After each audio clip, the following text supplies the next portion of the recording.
پھر اللہ رب العزت نے یہ بھی فرمایا کہ توحید پر ایمان لانا ضروری ہے کہ اس کی بغیر کامیابی نہیں ہے، کہ لا الہ الا اللہ محمد رسول اللہ، نہیں ہے کہ معبود اللہ کی سوا محمد رسول اللہ صلی اللہ علیہ وسلم اللہ کے رسول ہے۔ اشہد ان لا الہ الا اللہ واشہد ان محمدا عبدہ ورسولہ، گواہی دیتا ہوں میں کہ اللہ کی سوا کوئی معبود نہیں ہے، وہ اللہ وحدہ لا شریک لہ ہے، اور محمد رسول اللہ صلی اللہ علیہ وسلم اللہ کی رسول اور اس کی بندے ہیں۔ پھر فرمایا کہ توحید کے اوپر ایمان لانا، آمنت باللہ وملائکتہ وکتبہ ورسلہ والیوم الآخر والقدر خیرہ وشرہ من اللہ تعالی والبعث بعد الموت۔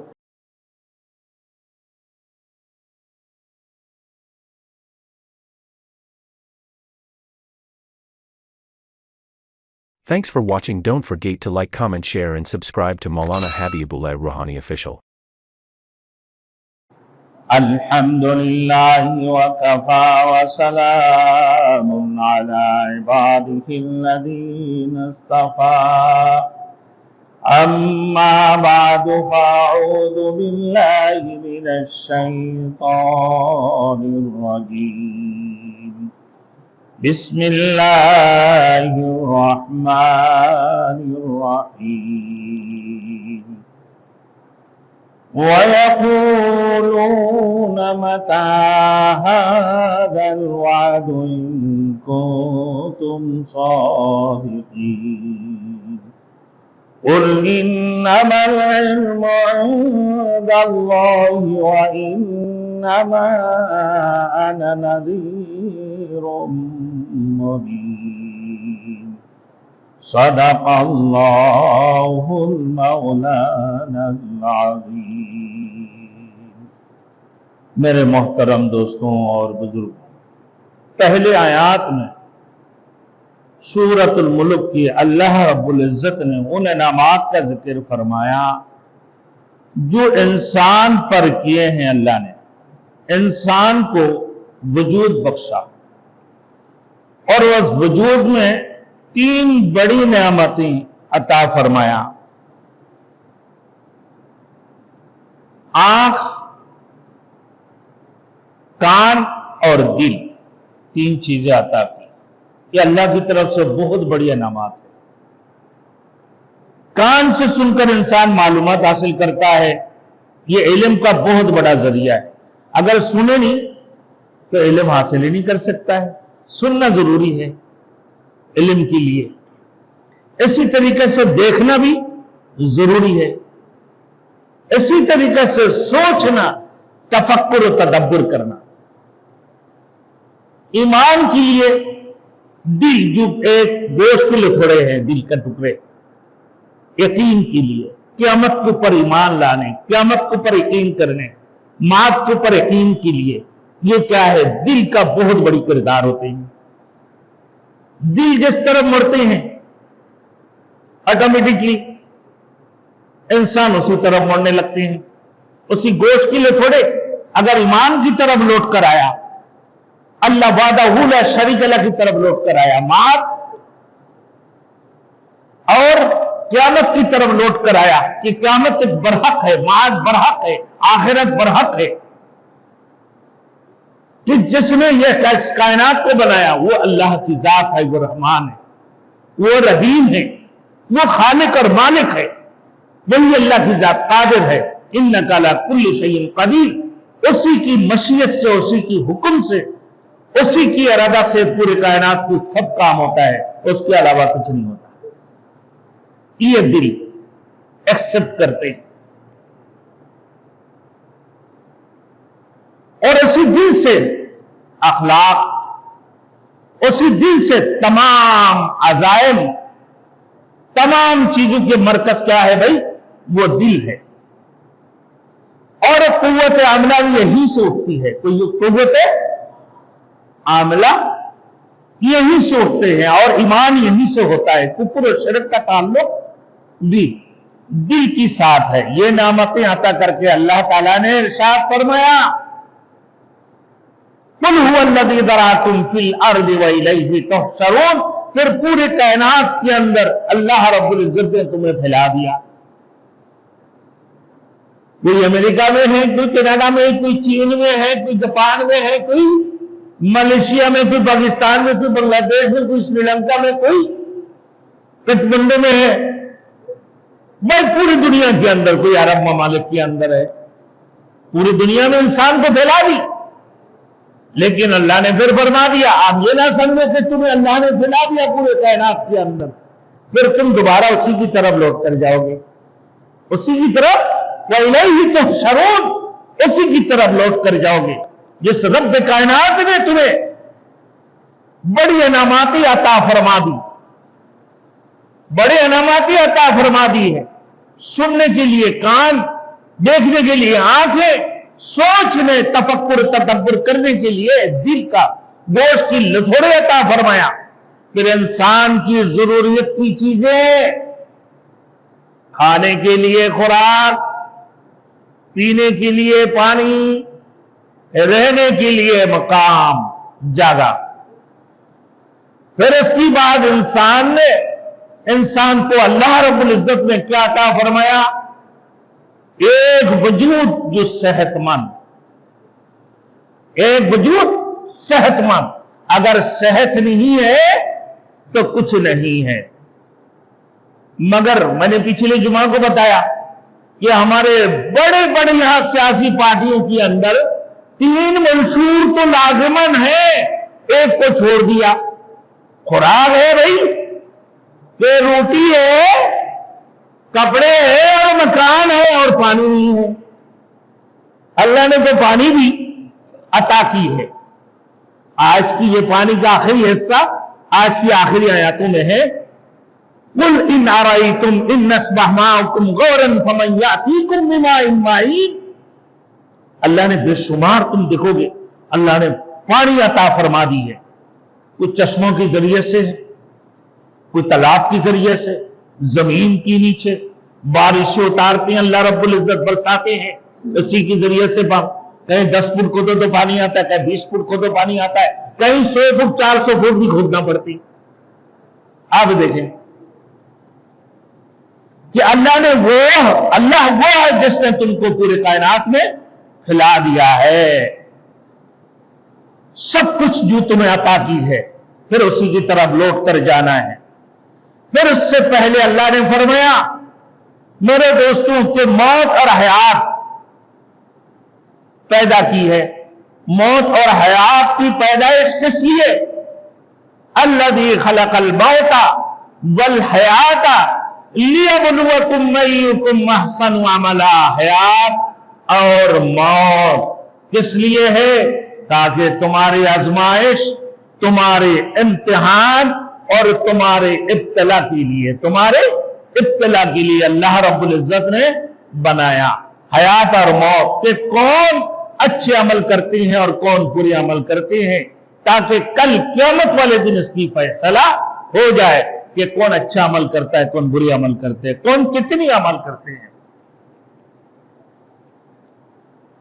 آگے دیکھیں پھر اللہ رب العزت نے یہ بھی فرمایا کہ توحید پر ایمان لانا ضروری ہے, کہ اس کی بغیر کامیابی نہیں ہے, کہ لا الہ الا اللہ محمد رسول اللہ. نہیں ہے کہ معبود اللہ کی سوا محمد رسول اللہ صلی اللہ علیہ وسلم اللہ کے رسول ہے. اشہد ان لا الہ الا اللہ واشہد ان محمدا عبدہ ورسولہ. گواہی دیتا ہوں میں کہ اللہ کی سوا کوئی معبود نہیں ہے, وہ اللہ وحدہ لا شریک لہ ہے, اور محمد رسول اللہ صلی اللہ علیہ وسلم اللہ کے رسول اور اس کے بندے ہیں. پھر فرمایا کہ توحید کو پر ایمان لانا آمنت باللہ وملائکتہ وکتبہ ورسلہ والیوم الآخر والقدر خیرہ وشره من اللہ تعالی والبعث بعد الموت. اللہ کے اوپر ایمان لانا، اس کے رسول کے اوپر ایمان لانا، قیامت کے اوپر ایمان لانا، آخرت کے اوپر ایمان لانا، تمام آسمانی فرشتوں کے اوپر ایمان لانا. آمنت باللہ وملائکتہ وکتبہ، اور اس کی تمام کتابوں کے اوپر ایمان لانا، ورسلہ، اور اس کے تمام رسولوں کے اوپر ایمان لانا، والیوم الآخر، اور قیامت کے دن کے اوپر ایمان لانا، والقدر خیرہ، تقدیر کی بھلائی اور برائی کے اوپر، وشرہ من اللہ تعالی والبعث بعد الموت، اور موت کی بات جو رب العزت دوبارہ تمہیں مبعوث فرمائیں گے، اسی کے اوپر ایمان لانا، قیامت کے دن کے اوپر، آخرت موت اور قیامت کے اوپر ایمان لے کر آنا. وَإِلَيْهِ تُحْشَرُونَ، تاکہ زمین کے اندر تمہیں جو پھیلا دی، کوئی اس پاکستان میں ہے، کوئی بنگلہ دیش میں، کوئی سری لنکا، کوئی ملیشیا، کوئی کینیڈا، کوئی امریکہ، کوئی افریقہ، کوئی ساؤتھ افریقہ، کوئی آسٹریلیا، پوری دنیا کے اندر میرے، کوئی کینیا، پورے دنیا میں تمہیں پھیلا دی ہے، وہ اللہ کی ذات نے تمہیں پھیلایا، پھر اسی کی طرف تمہیں لوٹ کر جانا ہے. اِنَّا لِلَّهِ وَإِنَّا إِلَيْهِ راجعون. پھر فرمایا مِنْهَا خَلَقْنَاكُمْ وَفِيهَا نُعِيدُكُمْ وَمِنْهَا نُخْرِجُكُمْ تَارَةً أُخْرَىٰ. اسی مٹی سے پیدا کی، اسی مٹی کی طرف لٹا دی، اور پھر اسی مٹی سے تمہیں دوبارہ مبعوث فرمائیں گے. پھر سب کو اسی کی طرف لوٹ کر جانا ہے، اسی کی سامنا کرنا ہے. اس کی بعد اللہ نے فرمایا وَيَقُولُونَ مَتَىٰ هَٰذَا الْوَعْدُ إِن كُنتُمْ صَادِقِينَ. اس کی بعد اللہ تعالیٰ نے منکرین قیامت کا حالات بیان کیا، حال بیان کیا. وَيَقُولُونَ مَتَىٰ هَٰذَا الْوَعْدُ، وہ لوگ کہتے ہیں کہ وہ جو قیامت ہے جس کی بارے میں تم لوگ جو بتاتے ہو کہ قیامت آنے والے ہیں، اِذَا وَقَعَتِ الْوَاقِعَةُ لَيْسَ لِوَقْعَتِهَا كَاذِبَةٌ خَافِضَةٌ رَافِعَةٌ إِذَا رُجَّتِ الْأَرْضُ رَجًّا وَبُسَّتِ الْجِبَالُ بَسًّا فَكَانَتْ هَبَاءً مُنبَثًّا.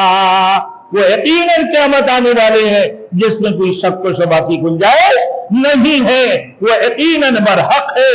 اور جس دن اللہ رب العزت جنتیوں کو جنت میں داخل فرما کر اس کی بلندگیت کو ظاہر فرمائیں گے، اور جہنمیوں کو جہنم میں ڈال کر اس کی پستگی کو ظاہر فرمائیں گے، اور دیکھو گے اس دن اللہ پاک پروردگار عالم بڑی بڑی عمارتیں، بڑی بڑی پہاڑ پورے کائنات کے اندر جس میں بلند بالا پہاڑ ہو، یہ عمارت ہو، توڑ پھوڑ کر روئی کی جسے تولے بن جائیں گے. یا ایھا الناس ان زلزلۃ الساعۃ شیء عظیم یوم ترونها کل مرضعۃ عما ارضعت وتضع کل ذات حمل حملها وترى الناس سکارى وما هم بسکارى ولكن عذاب الله شدید. اس بڑے دن کے بارے میں اللہ فرما رہا ہے کہ سارے مدہوش کی حالت میں ہوں گے جب جس دن زمین کپ کپا کر زمین کے اندر زلزلہ آ جائیں گی. اذا زلزلت الارض زلزالها واخرجت الارض اثقالها وقال الانسان ما لها يومئذ تحدث اخبارها بان ربك اوحى لها يومئذ يصدر الناس اشتاتا ليروا اعمالهم فمن يعمل مثقال ذرة خيرا يره ومن يعمل مثقال ذرة شرا يره. جب زمین کپ کپا کر زمین کے اندر زلزلہ آ جائیں گے، پھر انسان کہے گا کہ بھائی اس کے لیے کیا ہو گیا، بھائی اس کے لیے کیا ہو گیا، کہ اللہ کی طرف سے ایک حکم ہوگا اور زمین خود بخود بول پڑے گا، اور انسان ایک بعد دیگر جماعت بجماعت اپنا نامہ اعمال لینے کے لیے پیش ہو جائیں گے، اور نیک اعمال ہو یا بد اعمال ہو.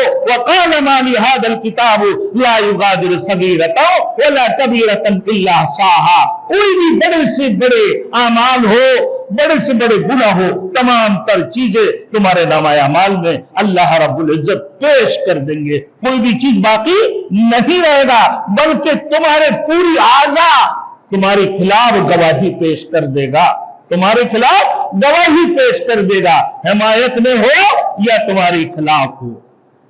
پھر یہ کہتے ہیں منکرین کہ وہ قیامت کب آنے والے، پھر یہ کہہ رہے کہ قیامت کب آئے گا، کہ تم جو کہتے ہو وَيَقُولُونَ مَتَىٰ هَٰذَا الْوَعْدُ، وہ تمہارے وعدہ